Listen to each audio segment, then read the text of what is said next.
Friends, एक दर्शक का प्रश्न है कि यदि किसी क्रिमिनल केस में कोई कोर्ट कोई एक्यूज के अगेंस्ट, आरोपी के अगेंस्ट समन इशू करता है और आरोपी उस दिनांक को वहां पर न्यायालय के समक्ष उपस्थित नहीं होता है, तो इसके परिणाम क्या होंगे?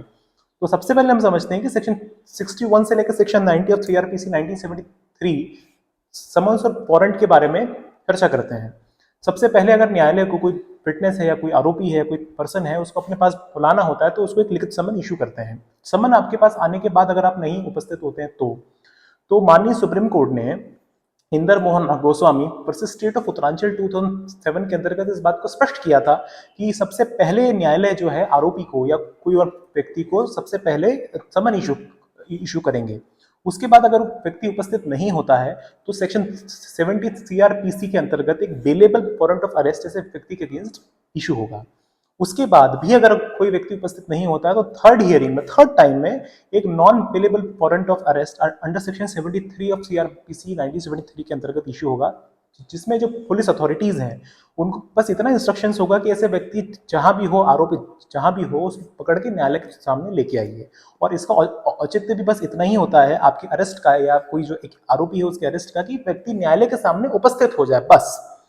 इसके बाद भी अगर हम माने कि कोई व्यक्ति उपस्थित नहीं होता है तो सेक्शन 82 ऑफ सीआरपीसी के अंतर्गत, सेक्शन 82 सब सेक्शन 1 के अंतर्गत जो न्यायालय है एक प्रोक्लेमेशन इशू करते हैं। प्रोक्लेमेशन को आम भाषा में हम फरमान बोल सकते हैं।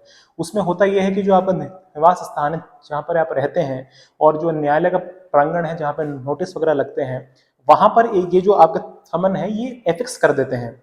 और इसी के साथ साथ जो लोकल न्यूज़पेपर है उसमें भी आपका एक जो विज्ञप्ति है पब्लिश हो जाती है न्यायालय के आदेश से कि आपको ये जो आरोपी फला इंसान है, इसको ये आदेश है कि इस तारीख को, इस दिनांक को न्यायालय के सामने उपस्थित हो।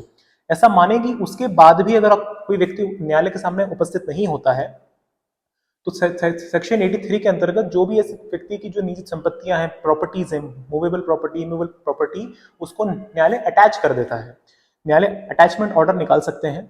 और उसके बाद भी अगर हम माने कोई व्यक्ति उपस्थित नहीं होता है तो सेक्शन 85 ऑफ सीआरपीसी 1973 के अंतर्गत जो स्टेट गवर्नमेंट है, राज्य सरकार है, वो 6 महीने के अंदर ऐसी प्रॉपर्टी को बेच सकती है।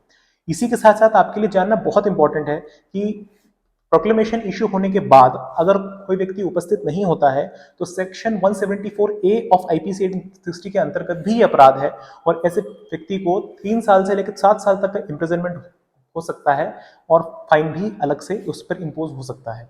उम्मीद है आपको आज की इंफॉर्मेशन उपयोगी लगी होगी। ऐसे ही लीगल अपडेट्स के लिए stay tuned with FM law.